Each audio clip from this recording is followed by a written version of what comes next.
Di tengah riuh pasar Parung Tumpeng yang penuh warna dan kehidupan, ada sebuah bayang gelap yang terus mengintai, menggerogoti rasa aman yang sudah lama hilang. Saya, Yanto, pedagang kecil yang selama ini berusaha bertahan, tiba-tiba harus menghadapi pilihan yang akan mengubah segalanya: berani melawan atau terus hidup dalam ketakutan.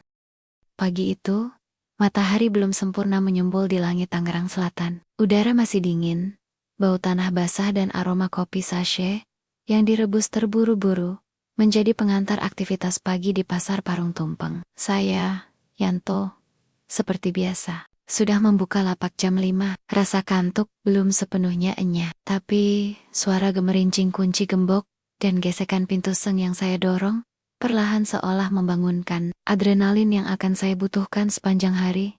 Lapak saya kecil saja, 3 kali 3 meter, menjual kebutuhan sembako dalam jumlah ecer beras, minyak, sabun, mie instan, dan gula. Letaknya di pojok lorong yang berhadapan langsung dengan parkiran motor. Posisi yang strategis, katanya. Tapi bagi saya, posisi itu hanya mempercepat ketakutan datang lebih awal. Bukan karena maling, bukan karena kompetitor, tapi karena GRIB berjaya. Ormas itu mengklaim menjaga keamanan pasar, menjaga ketertiban, menertibkan premanisme. Tapi siapa yang bisa menertibkan mereka? Sejak awal mereka datang, ketenangan kami runtuh satu persatu. Lapak-lapak harus membayar iuran keamanan, istilah manis dari pemalakan, terang-terangan. Saya masih ingat betul hari pertama mereka datang. Bertiga, berjaket kulit, berambut cepak, dan sorot mata seperti anjing kelaparan. Mereka tidak mengangkat suara, tapi kalimatnya menggigit. Kita bantu jaga pasar ini. Tapi ya, setiap lapak bantu operasional bulanan. 200.000 cukup kok. Nggak banyak. Awalnya saya diam. Bibir ingin berkata tidak, tapi lidah keluh. Takut. Bukan cuma takut dibentak. Saya takut mereka benar-benar akan menghancurkan lapak saya jika saya menolak. Dan itu bukan asumsi. Pak Iwan yang lapaknya hanya 10 meter dari saya pernah bilang, tidak. Besok paginya, lapaknya terbakar. Sampai sekarang, tak ada yang berani membicarakan insiden itu keras-keras. Saya menyerah pada rasa takut, membayar setiap awal bulan, kadang dari hasil utangan, hanya agar roda kehidupan saya tetap berputar. Tapi bukan hidup namanya. Kalau hanya memutar roda, tanpa tahu kemana arah jalan, saya merasa stagnan, takut, lelah. Hari ini pun tak berbeda. Saya baru selesai menata karung beras. Ketika suara langkah berat terdengar mendekat, ada denting rantai, perak dari pinggang ke saku. Napas saya menahan otomatis. Suara itu berat, menyeret, dengan nada setengah mengejek. Saya menoleh pelan. Di depan saya berdiri Rudi, salah satu anggota GRIB yang paling sering datang menagih. Wajahnya seperti biasa, tanpa senyum, tapi mulutnya tak pernah berhenti mengunyah. Tatapannya tak memandang saya seolah saya bukan manusia. Hanya mesin yang mengeluarkan uang. Sampai tanggal segini, belum setor ya? Tanyanya sambil menyandarkan tubuhnya ke etalase. Saya tergagap. Maaf, Bang Rudi. Masih nunggu barang laku. Mungkin besok atau lusa. Rudi tertawa pelan, tapi telingaku terasa seperti ditampar. Selalu besok, Yanto. Hidup ini gak bisa terus berharap besok. Nanti lo keburu gak ada, baru nyesel. Saya mengangguk cepat, menahan emosi dan air mata yang nyaris jatuh karena rasa terhina. Rudi mencatat sesuatu di buku kecilnya, lalu berlalu tanpa pamit. Saya menatap punggungnya yang semakin menjauh, dan dada saya penuh dengan sesak yang tidak bisa saya keluarkan. Maafkan Bapak, Nak, gumam saya pelan. Padahal anak saya belum tentu mendengarnya. Dari rumah yang berjarak 2 kilometer dari pasar ini, jam menunjukkan pukul 7:15. Pedagang lain mulai ramai berdatangan. Saya menyapa mereka dengan senyum palsu. Karena kami semua punya luka yang sama, hanya berbeda dalam cara menyembunyikannya. Siang menjelang. Matahari tepat di atas kepala. Pasar mulai sumpek, pembeli datang silih berganti. Di sela kesibukan, saya mendengar suara debat dari arah lapak Pak Darto. Sudah cukup, saya diam. Saya bayar iuran pasar ke APT. Kenapa harus bayar lagi ke kalian? Mau sampai kapan? Saya dibodohi. Saya tersentak. Langkah saya otomatis mendekat ke arah kerumunan. Pak Darto, pedagang ayam tua dengan tangan yang selalu gemetar karena asam urat, berdiri dengan dada membusung di hadapan dua anggota GRIB. Wajahnya merah, napasnya memburu, tapi saya bisa lihat matanya penuh amarah dan ketakutan. Salah satu anggota GRIB mencengkeram kerah bajunya. Lo pikir bisa ngomong gitu tanpa konsekuensi? Teriakan mulai terdengar dari pengunjung lain. Beberapa pedagang mencoba melerai. Saya ingin ikut campur, tapi kaki saya tak bisa bergerak. Saya hanya bisa menonton, melihat Pak Darto diseret menjauh dari lapaknya ke gang belakang. Tak lama, suara benda jatuh, teriakan tertahan, dan langkah kaki cepat terdengar. Mereka meninggalkannya. Begitu saja, Pak Darto terbaring dengan wajah lebam dan mulut berdarah. Beberapa orang membawanya ke pos kesehatan. Tapi semua diam. Tidak ada yang menelepon polisi. Tidak ada yang mengangkat suara. Pasar kembali seperti semula. Hanya dalam waktu 10 menit malam hari, saya duduk di rumah dengan secangkir kopi yang sudah dingin. Istri saya, Sari, sedang menidurkan anak kami, Dina, yang baru kelas 1 SD. Saya tidak bisa tidur. Bayangan wajah Pak Darto terus membayangi.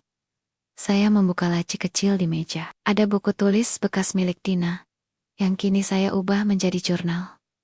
Saya mulai menulis. Bukan untuk siapa-siapa, hanya untuk diri saya sendiri. Mencoba menyimpan semua rasa takut dan kegelisahan yang tidak bisa saya ucapkan. Hari ini, Rudi datang. Saya belum bisa bayar. Saya malu, tapi saya lebih takut. Pak Darto dipukul, semua orang diam. Saya juga. Saya pengecut, tapi kalau terus diam, sampai kapan saya bisa bertahan? Saya berhenti menulis. Mata saya mulai perih, dada saya seperti diremas. Saya ingin marah, ingin berteriak, tapi yang keluar dari mulut saya hanyalah bisikan lirih. Besok, saya harus mulai berani. Entah keberanian itu datang dari mana, tapi saya merasa lapak kecil saya tidak bisa terus berada dalam beong-beong ketakutan. Jika tidak ada yang bersuara, siapa yang akan menyelamatkan kami? Dan malam itu, saya menatap langit-langit rumah dengan satu tekad baru yang belum pernah sinar. Matahari pagi menyusup malu-malu lewat celah tirai usang di dapur. Saya menyalakan kompor gas yang sudah mulai berkarat di pinggirannya. Kopi hitam yang saya tuang ke gelas tak terlalu panas, tapi cukup untuk membangunkan pikiran saya yang berat. Pagi ini, Dina masih tidur pulas. Sari sedang menyapu halaman kecil kami. Rumah ini sempit, tapi satu-satunya tempat di mana saya bisa bernapas tanpa rasa takut. Tapi itu pun hanya ilusi, sebab sejak Dikar IB berjaya masuk ke hidup kami, rasa takut seperti menyusup ke dalam dinding, merayap ke lantai, dan tidur di bawah ranjang. Saya masih ingat mimpi semalam, suara sepatu bot yang menghantam aspal, mata merah Jaya Santoso yang menatap saya, dan darah begitu banyak darah mengalir dari lapak saya. Saya terbangun dengan napas terengah, berkeringat, dan rasa mual di tenggorokan. Yanto, suara Sari pelan. Kamu mimpi buruk lagi ya? Saya hanya mengangguk, tak ingin membebani pikirannya lebih dari yang sudah ada. Kami berdua tahu betul, ketakutan ini bukan mimpi semata. Ini kenyataan yang hidup bersama kami. Di pasar, pagi itu suasana lebih dingin dari biasanya. Bukan karena cuaca, tapi karena kehadiran Jaya Santoso sendiri. Saya melihatnya dari kejauhan, berdiri di depan lapak, tukang ikan, dengan senyum yang lebih mirip geram daripada ramah. Tubuhnya besar, perutnya buncit tertutup jaket loreng hitam, dan tangannya mengepal saat berbicara. Di belakangnya, 4 orang pengikut berjaga seperti bayangan. Saya ini kasih kalian hidup, tahu, katanya lantang. Kalian bisa dagang, tenang, enggak dipalak preman, bisa pulang aman. Karena siapa? Karena kita. Ciari, tukang ikan di depannya hanya menunduk. Berkeringat, tangan gemetar saat menyerahkan beberapa lembar uang ratusan ribu. Saya menunduk juga, pura-pura sibuk menata rak minyak goreng. Tapi dari balik sudut mata, saya memerhatikannya. Begitu, Angku, begitu percaya diri, seolah pasar ini miliknya. Seorang pedagang sembako di sebelah saya, Bu Rahma, berbisik. Dia datang langsung, karena katanya minggu ini banyak yang telat bayar, termasuk kamu, Yan? Saya menelan ludah. Iya, Saya belum bayar, dan ini sudah tanggal 10. Menjelang siang, seperti yang saya takutkan, dua anggota JRIB datang ke lapak saya. Kali ini bukan Rudy. Yang datang adalah Andre dan Komar. Yang satu kurus tinggi, yang satu gemuk pendek. Tapi keduanya punya kesamaan. Tatapan yang dingin, dan cara bicara yang tak kenal kompromi. Yanto, Andre memulai. Ini udah lewat seminggu. Abang gak suka didiemin. Saya tahu, Kalau tahu, kenapa belum bayar? Patong Komar. Saya belum cukup, Bang. Barang belum laku semua, tapi saya akan bayar. Saya janji. 3 hari lagi. Andre menatap saya lama. Kalau 3 hari lewat, abang yang datang. Tapi bukan buat nagih, buat bersih-bersih. Saya tahu maksudnya. Bersih-bersih. Bukan berarti membersihkan pasar, tapi membersihkan lapak. Saya melenyapkannya. Mereka pergi tanpa menoleh. Saya menatap punggung mereka, dan rasanya perut saya mual.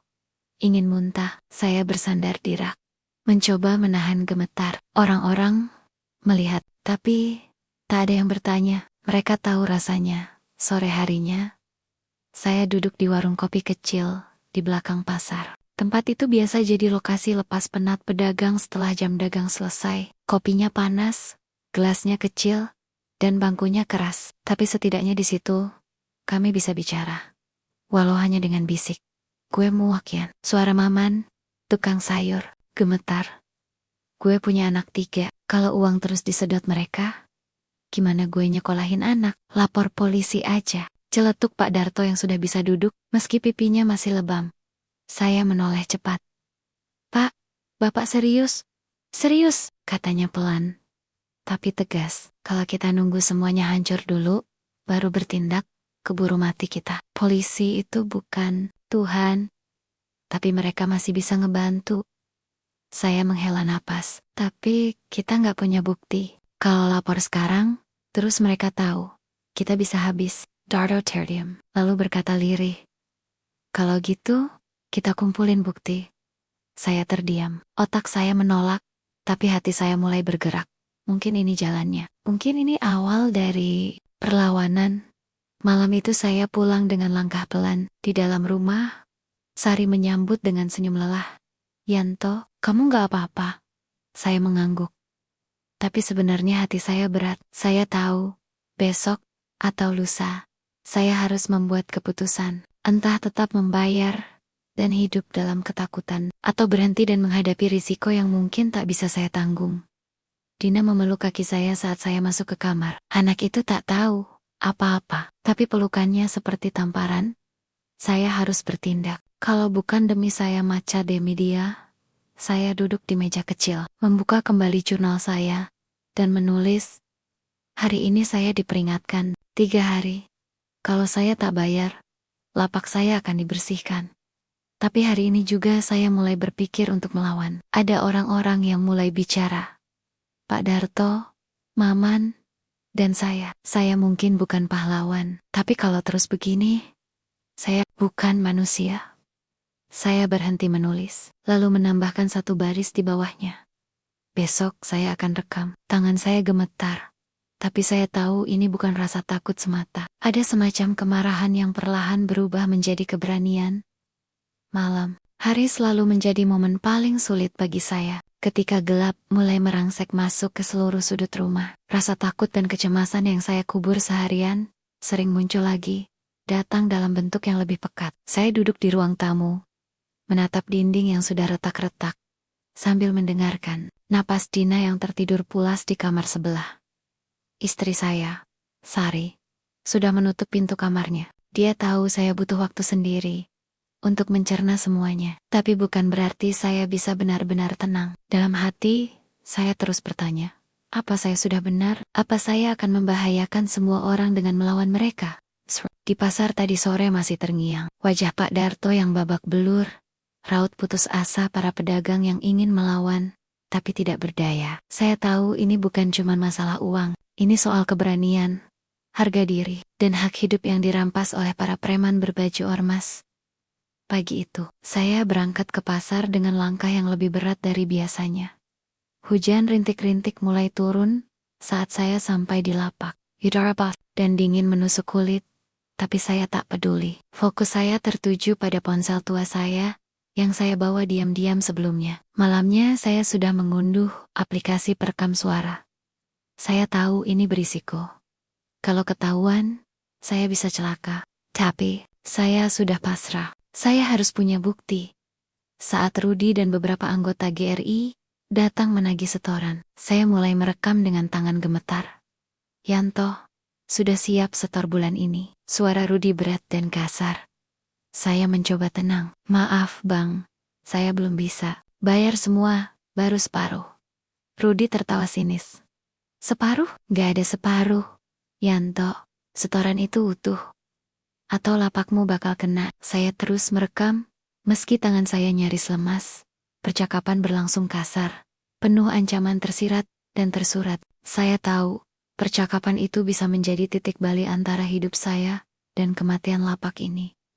Setelah mereka pergi, saya mendengarkan rekaman itu berulang kali. Saya menyimpannya dengan hati-hati di ponsel saya, berharap bukti ini bisa menyelamat saya dan teman-teman pedagang lain.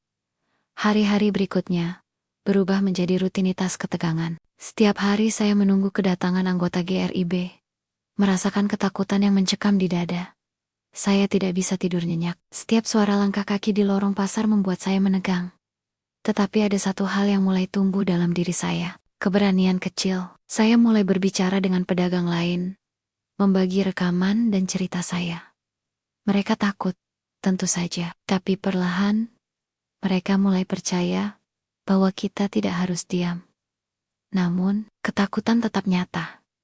Suatu sore, ketika saya hendak menutup lapak, saya melihat bayangan mencurigakan mengintip dari balik tumpukan karton. Saya kaget, dan ketika saya berbalik, seseorang berlari cepat meninggalkan pasar. Saya yakin itu pengintai dari GRIB, yang mulai curiga dengan aktivitas saya. Malamnya, saya terjaga oleh suara ketukan keras di pintu rumah. Jantung saya seketika berdegup kencang. Dengan perlahan saya membuka pintu dan melihat sosok bayangan berdiri di depan. Yanto, suara berat dan dingin menyapa. Kamu sudah main-main dengan api. Saya tersentak. Itu suara Jaya Santoso. Dia tidak bicara lama, hanya memberi peringatan singkat. Pesan itu jelas. Berhenti, atau hadapi konsekuensi. Saya berdiri terpaku, merasa takut sekaligus marah. Yang lama saya pendam kini nyata, dan mengancam hidup saya dan keluarga. Keesokan harinya, saya duduk bersama Sari. Saya ceritakan semuanya. Air mata mengalir di wajahnya. Tapi dia tidak menyerah. Kita akan hadapi bersama, katanya lirih, tapi penuh tekad. Dina masih kecil. Dia butuh ayah yang kuat. Saya harus kuat, bukan hanya untuk diri saya, tapi untuk mereka yang berharap pada keberanian saya. Di balik semua ketakutan itu, saya sadar satu hal. Ketakutan itu nyata, tapi keberanian harus lebih nyata lagi. Saya menulis lagi di jurnal kecil saya. Ketakutan sudah nyata. Ancaman sudah datang, tapi aku tidak boleh menyerah. Kalau bukan aku, siapa lagi? Kalau bukan sekarang, kapan lagi? Pagi itu, langit Tangerang Selatan terlihat biasa saja biru pucat, tanpa awan mengancam. Namun, bagi saya, suasana terasa berbeda. Ada sesuatu yang berubah. Sesuatu yang belum bisa saya pahami sepenuhnya. Pasar Parung Tumpeng seperti biasa ramai, tetapi saya merasakan ketegangan yang tak kasat mata. Seperti udara di sekeliling kami, sudah syarat dengan rahasia dan bahaya. Selama beberapa hari terakhir, kabar burung mulai beredar di pasar. Kata orang-orang, ada operasi besar yang dilakukan oleh polisi dan Kopassus untuk membongkar jaringan GRIB berjaya. Kelompok ormas yang selama ini menjadi momok kami semua. Saya, tentu saja, sulit mempercayainya. Bukankah kita sudah bertahan-tahan, hidup dalam ketakutan tanpa harapan, tapi suara-suara itu terus menyebar, membangkitkan asa kecil di hati yang lelah. Ketika saya membuka lapak pagi itu, saya masih menyimpan ragu dan takut dalam hati. Tapi ada suara dalam diri saya yang lebih kuat, yang berkata, ini saatnya bertindak. Beberapa pedagang datang mengeluhkan intensitas intimidasi yang menurun. Saya pun menyapa mereka dengan senyum yang tak sepenuhnya tulip. Di balik senyum itu, Saya terus memikirkan cara untuk ikut membantu. Tiba-tiba, terdengar suara sirene dari kejauhan. Para pedagang berhenti sejenak, menatap ke arah jalan besar yang mengarah ke pasar. Sebuah kendaraan lapis baja polisi meluncur perlahan, diikuti beberapa mobil patroli. Dari dalam mobil, seorang perwira polisi turun dan mulai berbicara kepada para pedagang dan penjaga pasar. Suaranya tegas tapi penuh perhatian. Kami di sini untuk membersihkan pasar dari segala bentuk kejahatan, khususnya aksi pemerasan yang selama ini terjadi, katanya. Dalam hati saya, detak jantung semakin cepat. Ini adalah momen yang saya nanti-nantikan peluang bagi kami untuk bebas dari cengkraman GRIB Berjaya. Saya memberanikan diri melangkah mendekat, mengingat semua bukti rekaman yang sudah saya kumpulkan.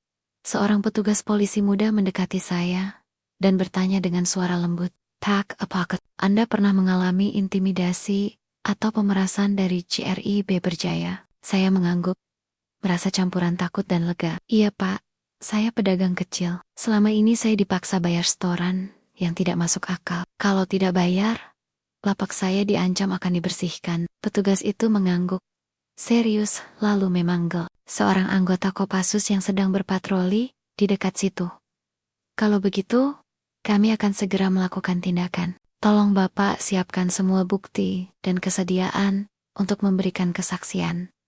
Ini demi kebaikan kita semua." Hari-hari berikutnya berubah menjadi riuh. Polisi dan Kopassus mulai melakukan operasi senyap. Mereka bergerak di balik layar, menangkap beberapa anggota GRIB satu persatu. Saya turut dilibatkan sebagai saksi, walau rasa takut tetap menggantung di kepala saya. Suatu malam, saat operasi sedang berlangsung, saya dihubungi oleh seorang perwira polisi. Ia meminta saya untuk datang ke kantor polisi untuk memberikan keterangan resmi.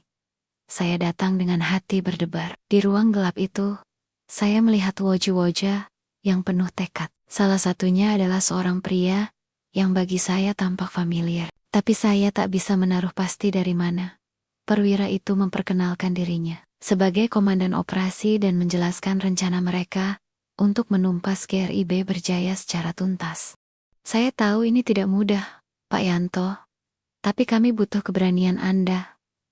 Bersama, kita bisa mengubah pasar ini menjadi tempat yang aman," katanya. Saya mengangguk, dan untuk pertama kalinya sejak lama, saya merasa ada harapan.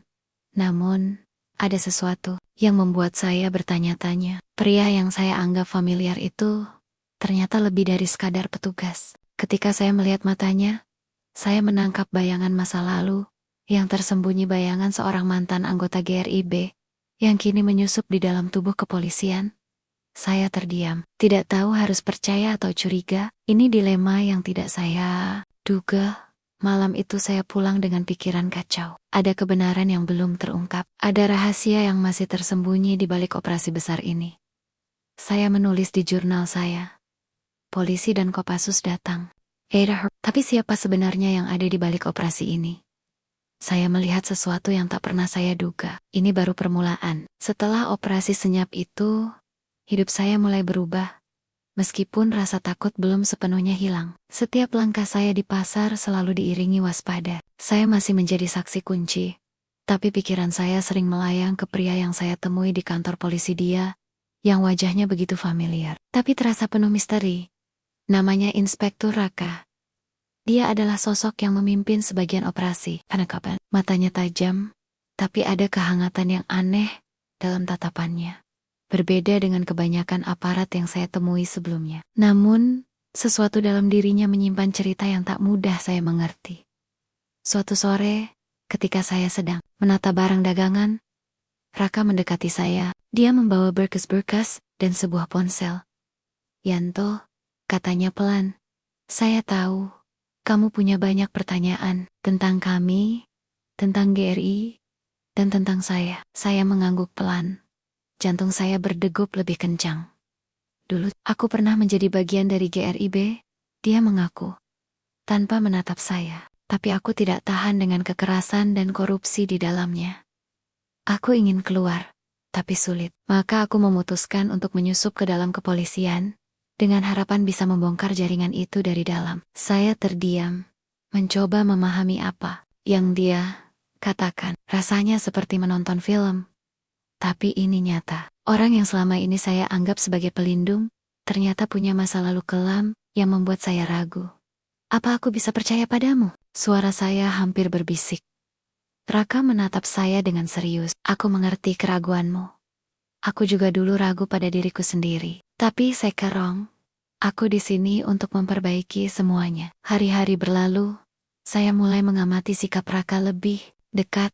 Dia sering datang ke pasar, tak hanya sebagai petugas, tapi juga sebagai sosok yang peduli pada para pedagang. Dia membantu, mengatur keamanan, memberikan semangat, bahkan sesekali menolong, membawakan barang. Tetapi, ada kalanya saya melihat bayangan gelap di matanya seolah beban masa lalu masih menghantuinya. Suatu malam, saat saya tengah duduk di warung kopi bersama Sari dan beberapa pedagang lain, Raka tiba-tiba datang. Kalian harus waspada, katanya serius. Jaringan Gary B belum sepenuhnya hancur. Mereka masih punya kaki tangan yang bersembunyi. Mendengar itu, saya merasa kegelisahan saya tidak salah. Ini bukan hanya masalah lapak saya, tapi perjuangan yang lebih besar. Saya pun mulai menyadari bahwa saya bukan hanya saksi kunci, tapi juga bagian dari cerita yang jauh lebih rumit. Saya mencatat di jurnal saya, Raka mengaku pernah jadi bagian Gary B. Aku bingung harus percaya atau tidak, tapi satu hal pasti, perang ini belum selesai. Aku harus tetap kuat, demi keluarga dan komunitas. Pada akhirnya, jejak masa lalu Raka membuka pintu yang selama ini tertutup rapat dalam benak saya. Pilihan untuk percaya atau tidak menjadi beban yang harus saya pikul. Namun, saya tahu satu hal, untuk melindungi apa yang saya cintai, saya harus terus berjalan, meskipun jalan itu penuh dengan bayangan. Setelah pengakuan Inspektur Raka, dunia saya seakan berputar lebih cepat dari biasanya. Kepercayaan yang mulai saya bangun perlahan berubah menjadi benang tipis yang mudah putus. Bayangan masa lalu Raka menghantui pikiran saya. Dan semakin hari, keraguan itu semakin menyedih. Sementara itu, operasi yang kami harapkan jadi akhir. Dari teror GRIB Berjaya, ternyata masih menyimpan luka yang lebih dalam. Anggota-anggota yang tertangkap mulai menghilang satu persatu dari penjara. Ada kabar burung tentang suap, pembebasan secara diam-diam, dan bahkan beberapa petinggi polisi yang diduga ikut terlibat dalam jaringan itu. Suatu sore, saat saya sedang menata barang di lapak, tiba-tiba ponsel saya bergetar. Pesan masuk dari nomor tak dikenal. Jangan percaya Raka. Dia bukan siapa-siapa. Dia hanya kaki tangan lama yang menyusup. Kamu dan keluargamu dalam bahaya. Jantung saya berdegup kencang. Saya duduk terdiam, menatap layar ponsel tanpa bisa berkata-kata. Keesokan harinya, saya mencoba menghubungi Raka. Telepon saya tak diangkat. Pesan saya tak dibalas. Ada sesuatu yang salah. Saya bisa merasakannya. Ketakutan mulai menggigit. Bukan hanya pada diri saya, tapi juga pada Sari dan Dina. Setiap kali saya pulang, saya merasa ada mata-mata yang mengawasi dari balik jendela. Saya mengumpulkan beberapa teman pedagang dan mengutarakan pesan itu. Mereka terkejut dan takut, tapi saya melihat ada sesuatu yang lebih berbahaya daripada ketakutan. Kecurigaan. Kalau Raka memang berkhianat, siapa lagi yang bisa kita percaya? Tanya Bu Rahma dengan suara bergetar. Malam itu, saya tidak bisa tidur. Bayangan-bayangan gelap menghantui pikiran. Saya ingat kata-kata Jaya Santoso yang pernah saya dengar. Di dunia ini, kepercayaan itu barang langka. Yanto, saya sadar. Saya terjebak di antara kepercayaan dan pengkhianatan, di mana garis batas antara teman dan musuh semakin kabur. Keesokan harinya, sebuah kabar datang. Jaya Santoso, sang pemimpin GRIB Berjaya, berhasil melarikan diri dari penangkapan terakhir. Operasi yang kami harapkan sebagai titik balik, ternyata hanya membuat situasi semakin rumit. Saya merasa seperti berada di pusaran badai yang tak berujung. Namun, di balik kekalutan itu, saya tahu satu hal pasti. Saya tidak bisa mundur sekarang. Untuk keluarga saya, untuk komunitas saya harus terus berjuang. Saya menulis di jurnal saya. Pengkhianatan ada di mana-mana. Bahkan dari orang yang kita percayai. Tapi aku harus tetap berdiri. Jika aku jatuh, siapa lagi yang akan melawan? Hari-hari setelah kabar pelarian Jaya Santoso, hati saya terasa berat sekali. Suasana di pasar Parung Tumpeng berubah menjadi mencekam. Para pedagang yang biasanya ramah dan penuh semangat, kini menyimpan pandangan waspada. Seolah-olah setiap bayangan bisa menjadi ancaman. Saya sendiri semakin sulit mengatur napas, karena beban yang saya pikul bukan hanya soal lapak saya, tapi tentang nasib seluruh komunitas yang telah lama tertindas. Setiap kali saya berjalan menyusuri lorong pasar, saya merasakan tatapan yang berbeda. Ada yang menyimpan harapan, tapi ada juga yang terlihat lelah dan putus asa. Beberapa dari mereka bahkan mulai menghindar ketika saya mendekat. Saya tahu, bukan mereka yang berubah. Ini adalah efek dari ketakutan yang menggerogoti hati. Mereka, seperti api kecil yang perlahan membakar semangat. Malam itu, ketika saya pulang, rumah kami terasa sunyi. Sari dan Dina sudah tidur lebih awal. Saya duduk di ruang tamu, memandangi langit-langit yang remang oleh cahaya lampu temaram.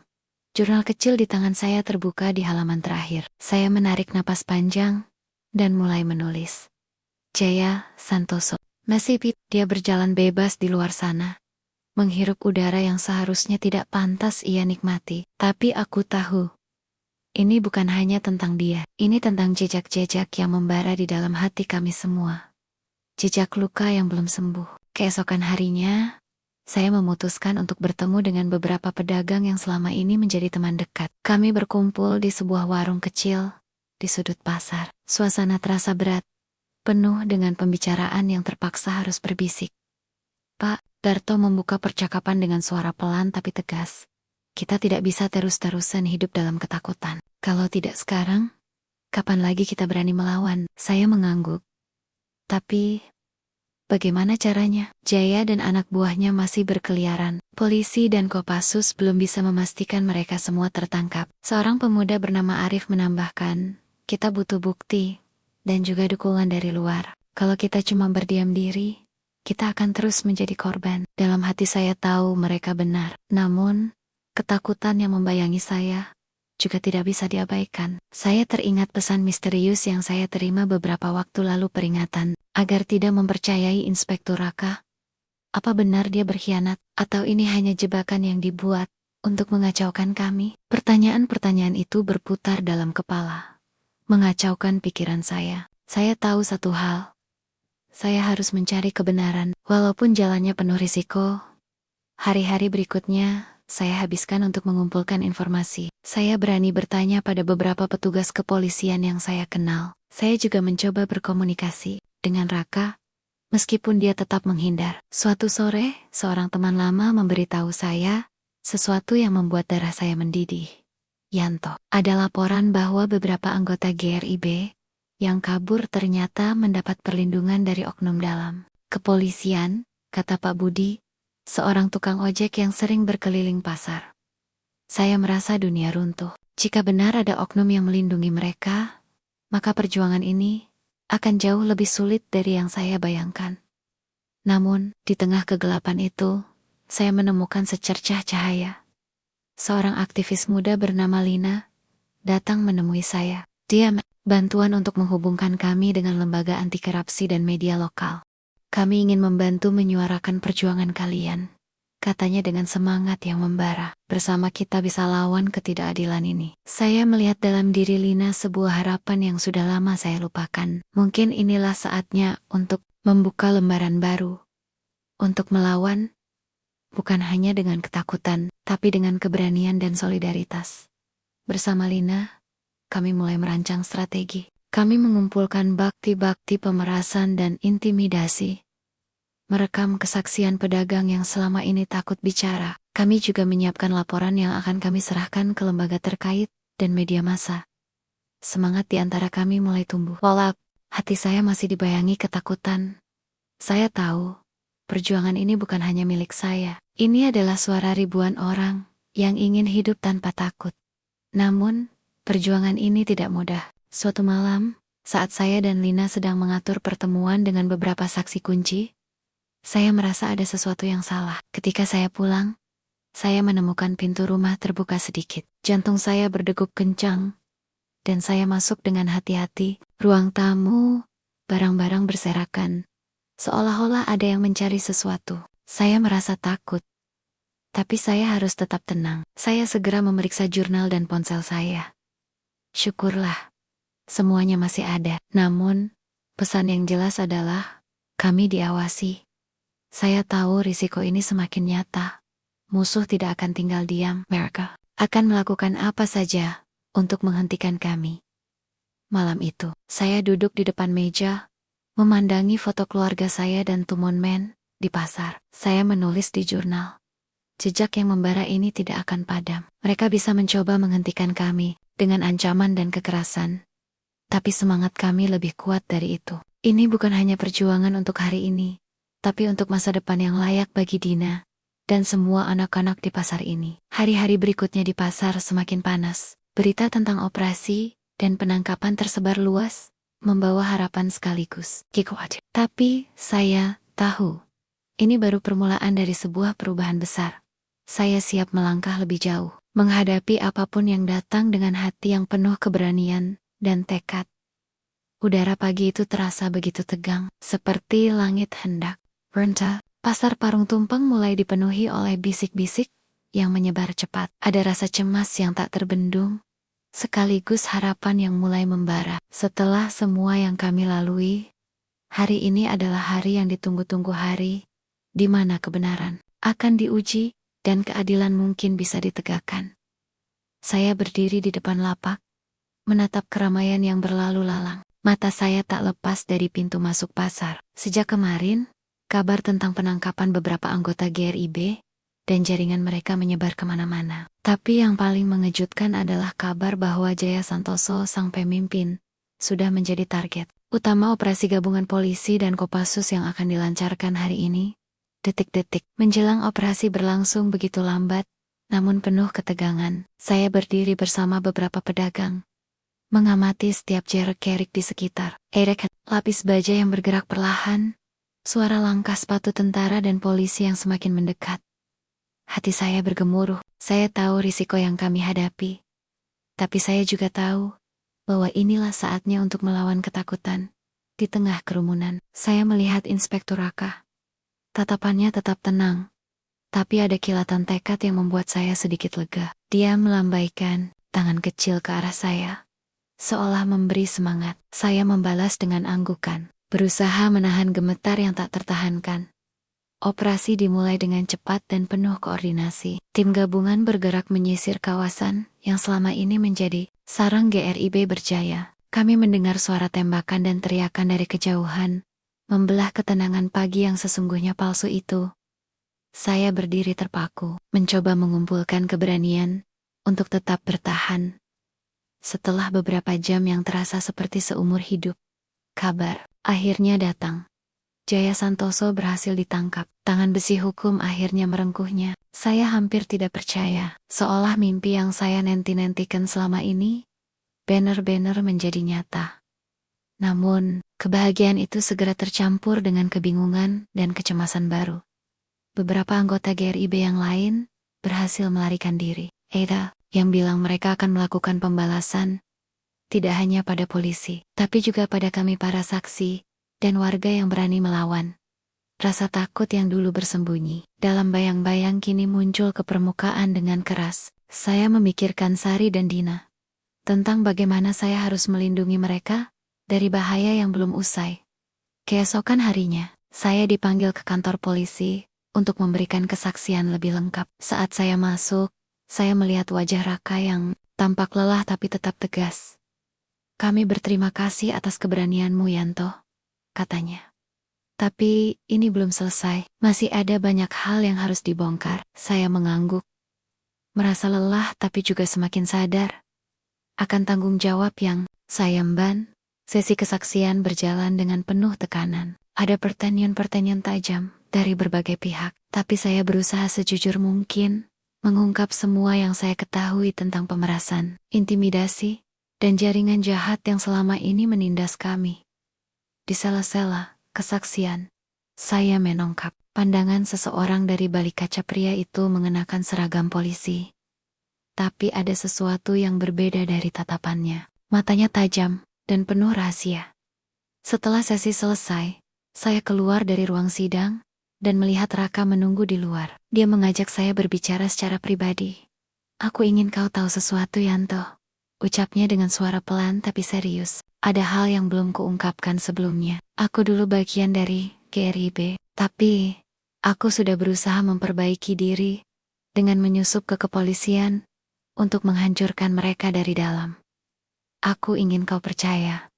Walau aku tahu itu tidak mudah. Saya menatapnya lama, mencoba menimbang antara keraguan dan harapan. Namun, kata-kata itu tetap bergema di hati saya, membuat saya sadar bahwa pertempuran ini bukan hanya melawan musuh di luar, tapi juga melawan keraguan dalam diri sendiri. Hari-hari berikutnya, di pasar terasa berbeda. Orang-orang mulai berbicara dengan lebih berani. Bahkan ada yang mengorganisir pertemuan kecil untuk membicarakan langkah-langkah selanjutnya. Kami tahu bahwa perubahan tidak akan terjadi dalam semalam, tapi kami sudah mulai berjalan ke arah yang benar. Tapi badai belum berlalu. Suatu malam, rumah saya dilempari batu oleh orang tak dikenal. Jendela pecah, dan suara teriakan membangunkan seluruh keluarga. Ketakutan menyeruak, tapi saya tahu, kami harus tetap kuat. Saya memeluk Sari dan Dina, berjanji dalam hati untuk melindungi mereka dengan sekuat tenaga. Dalam keadaan penuh bahaya itu, saya menulis di jurnal, badai ini adalah ujian terakhir.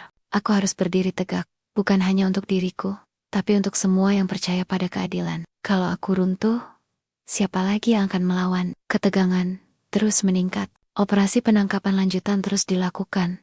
Sementara kami yang tinggal di pasar harus berjaga-jaga. Saya berlatih menjaga diri dan keluarga, sekaligus membangun solidaritas dengan para pedagang lain. Saya tahu, ini bukan akhir dari perjalanan kami. Ini adalah awal dari perjuangan panjang yang harus kami jalani bersama. Hari-hari di Pasar Parung Tumpeng semakin terasa seperti medan perang yang tak pernah usai. Setelah operasi besar yang berhasil menangkap Jaya Santoso, kami berharap semuanya akan berakhir. Tapi kenyataannya justru sebaliknya. Bayangan ancaman masih menghantui kami, dan saya tahu perjuangan ini belum mencapai garis akhir pagi itu. Saya berdiri di depan lapak, menatap keramaian yang mulai mengisi lorong pasar. Namun, suasana kali ini jauh berbeda. Ada bisikan gelisah di antara para pedagang, tatapan waspada yang tertuju pada setiap sudut pasar. Saya tahu, kami semua sedang menunggu sesuatu yang besar, mungkin pengadilan, mungkin balas dendam, atau mungkin harapan yang mulai tumbuh selama beberapa minggu terakhir. Saya telah bekerja sama dengan Lina dan beberapa aktivis lain untuk mengorganisir dukungan bagi para korban intimidasi dan pemerasan. Kami mengumpulkan bukti, menyiapkan laporan lengkap, dan berusaha membuka suara melalui media lokal dan nasional. Namun, rintangan terbesar bukan hanya dari luar, tapi juga dari dalam. Beberapa anggota polisi yang terlibat dalam operasi ternyata memiliki konflik kepentingan. Informasi bocor, dan kami mendengar kabar bahwa ada pihak-pihak yang berusaha menggagalkan proses hukum terhadap jaringan GRIB Berjaya. Hal ini membuat kami semakin waspada dan hati-hati.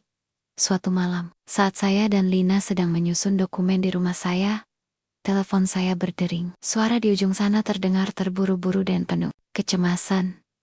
Yanto, kau harus hati-hati. Ada kabar bahwa kelompok GRIB yang belum tertangkap sedang merencanakan sesuatu. Mereka ingin membalas dendam, dan sasarannya bukan hanya polisi, tapi juga kamu dan keluargamu. Saya menelan ludah.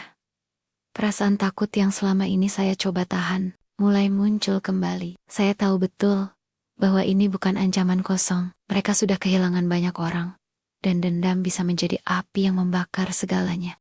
Beberapa hari berikutnya, saya mulai memperketat pengamanan di rumah. Saya meminta beberapa teman untuk berjaga, sementara saya sendiri berusaha mengatur waktu agar tetap bisa berdagang dan menjaga keluarga. Sari dan Dina saya beritahu untuk selalu waspada, tapi saya tidak ingin membuat mereka hidup dalam ketakutan. Di sisi lain, saya juga terus berkoordinasi dengan Raka. Meskipun masih ada keraguan di hati saya. Dia adalah satu-satunya yang kami anggap dapat membantu dari dalam kepolisian. Namun, sikapnya semakin tertutup, membuat saya merasa ada sesuatu yang dia sembunyikan. Pada suatu sore, Raka mengajak saya bertemu di sebuah warung kopi yang biasa kami kunjungi. Dia tampak serius dan sedikit gelisah. Yanto, ada hal penting yang harus kuberitahukan, katanya pelan. Situasi ini lebih rumit dari yang kau kira. Aku mendapat informasi bahwa ada oknum polisi yang masih melindungi jaringan GRIB. Mereka mencoba menggagalkan penangkapan lanjutan dan membocorkan rencana operasi. Saya menatapnya dengan mata membelalak. Apa yang harus kita lakukan? Raka menghela napas panjang. Kita harus sangat berhati-hati. Aku akan mencoba mengamankan bakti-bakti yang ada dan memastikan operasi berjalan lancar. Tapi aku butuh bantuanmu untuk tetap kuat dan tidak mudah terprovokasi. Percakapan itu membuka mata saya. Perjuangan melawan GRIB bukan hanya melawan mereka yang jelas-jelas musuh, tapi juga mereka yang bersembunyi di balik seragam dan janji pengabdian. Saya merasa semakin berat, tapi juga semakin yakin bahwa saya tidak boleh mundur. Hari-hari berikutnya, operasi Besar-Besaran kembali dilancarkan. Kami yang tinggal di pasar terus waspada. Suasana semakin mencekam. Setiap malam, saya merasa seperti di ujung tanduk, takut akan serangan tiba-tiba yang bisa mengancam nyawa. Namun, di tengah ketegangan itu, ada hal yang membuat saya tetap bertahan. Dukungan dari keluarga, teman-teman pedagang, dan orang-orang yang percaya pada kebenaran. Suatu malam yang gelap, saat saya sedang memeriksa lapak setelah tutup toko, suara langkah cepat terdengar dari belakang. Saya menoleh dan melihat beberapa sosok bergerak dengan cepat. Jantung saya berdegup kencang, tapi saya mencoba tetap tenang. Mereka adalah beberapa anggota GRIB yang kabur, datang untuk membalas dendam. Saya berusaha menghindar, tapi mereka mengepung saya. Suara teriakan, ancaman, dan kekerasan pecah di antara lorong-lorong pasar. Saya terluka, tapi semangat saya tidak padam. Saya terus berjuang, menangkis serangan, berteriak memanggil bantuan. Beruntung, beberapa teman dan tetangga mendengar keributan dan segera datang membantu. Dalam kekacauan itu, polisi yang dipimpin Raka tiba tepat waktu, mengepung para penyerang dan menangkap mereka. Setelah kejadian itu, saya duduk di ruang UGD rumah sakit. Luka-luka saya diobati, tapi luka yang lebih dalam masih tersimpan di hati. Saya tahu bahwa perjuangan ini tidak mudah, dan bahwa langkah terakhir ini hanyalah bagian dari perjalanan panjang. Sari datang dan menggenggam tangan saya. Yanto, kau sudah kuat. Kita akan melewati semua ini bersama. Saya tersenyum lemah. Aku tidak bisa tanpa kalian semua. Hari-hari berikutnya, kami terus melangkah maju. Kasus ini mendapat perhatian nasional dan tekanan terhadap jaringan GRIB semakin besar. Saya mulai percaya bahwa keadilan akan menang. Meskipun jalan yang kami lalui penuh duri, di akhir bab ini, saya menulis di jurnal saya. Langkah terakhir ini bukan akhir, tapi awal dari kehidupan baru. Aku belajar bahwa keberanian bukan berarti tanpa rasa takut, tapi berani melangkah meski takut. Untuk keluarga, untuk komunitas, aku akan terus berjalan. Langit Tangerang Selatan menyambut pagi dengan semburat jingga yang hangat, seakan memberi harapan baru setelah gelap yang kami lalui begitu lama. Saya duduk di depan rumah, menatap jalanan pasar Parung Tumpeng yang mulai hidup kembali. Suara pedagang dan pembeli mengisi udara, tapi yang lebih penting adalah rasa damai yang perlahan kembali menyelimuti tempat ini. Sesuatu yang dulu nyaris hilang karena teror dan ketakutan. Beberapa bulan telah berlalu sejak penangkapan Jaya Santoso dan jaringan GRIB berjaya yang menggerogoti komunitas kami. Proses hukum berjalan dengan penuh liku, namun kini terang mulai menembus bayang-bayang kelam yang selama ini mengekang kami. Raka, yang dulu menjadi sosok penuh misteri, kini berdiri di sisi kami sebagai pahlawan yang tulus, membuktikan dirinya adalah agen perubahan dari dalam sistem yang rusak. Kehidupan keluarga saya juga perlahan kembali normal. Sari dan Dina yang dulu terbungkam oleh rasa takut, kini mulai tertawa dan bermain lepas tanpa bayang-bayang ancaman. Saya selalu berusaha menjadi benteng yang kuat bagi mereka. Dan hari-hari sulit yang kami lewati memberi saya pelajaran berharga, bahwa keberanian sejati adalah mempertahankan harapan, walau dunia tampak runtuh. Hari itu, sebuah acara sederhana diadakan oleh komunitas pasar. Mereka mengundang saya untuk berbicara di hadapan warga, sebagai simbol keberanian dan perjuangan. Saya berdiri di depan mikrofon, memandang puluhan wajah, yang menanti kata-kata saya dengan harapan yang terpancar dari matanya. Teman-teman semua, saya memulai dengan suara yang bergetar sedikit karena haru.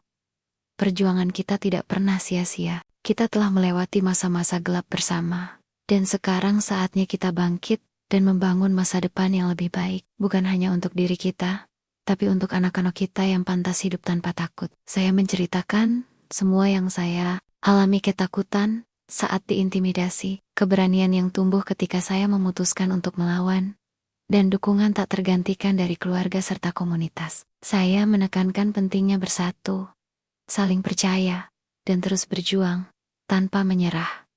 Kalau dulu kita takut, sekarang kita harus berani. Kalau dulu kita diam, sekarang waktunya bersuara. Dan kalau dulu kita terpecah, sekarang kita bersatu. Ucap saya penuh semangat, diiringi tepuk tangan yang menguatkan. Setelah acara itu, banyak orang mendekati saya, berbagi cerita, dan mengucapkan, "Terima kasih." Saya merasa seperti bagian dari sebuah keluarga besar yang tak terpisahkan. Raka pun datang, tersenyum hangat dan mengulurkan tangan. "Kau sudah melakukan hal luar biasa, Yanto," katanya rendah hati. "Kami akan terus berjuang bersama." Saya balas tersenyum, "Terima kasih Pak Raka. Saya percaya bersama kita bisa membawa perubahan nyata." Malam tiba, dengan tenang, saya duduk di teras, menatap langit penuh bintang. Saya membuka jurnal lama dan menuliskan, "Matahari hari ini terbit lebih terang. Perjalanan ini berat, tapi kami sudah sampai di sini. Dengan keluarga, komunitas, dan keberanian, kami siap menghadapi apapun yang akan datang. Ini bukan akhir, tapi awal dari harapan baru." Beberapa waktu kemudian, pemerintah daerah mengadakan penghargaan bagi pejuang keadilan dan anti korupsi di wilayah kami. Saya menjadi salah satu penerima penghargaan tersebut. Penghargaan yang bukan hanya untuk saya pribadi, tapi untuk semua yang berani berdiri melawan ketidakadilan di panggung itu. Saya melihat Sari dan Dina tersenyum bangga dari kerumunan. Saya tahu, apapun yang terjadi, kami telah melewati badai yang paling gelap bersama. Pasar Parung Tumpeng kini bukan hanya tempat berjualan, tapi simbol keberanian dan harapan. Kisah kami menjadi inspirasi bagi banyak orang, dan saya yakin, selama kita tetap bersatu, tidak ada badai yang terlalu besar untuk dihadapi.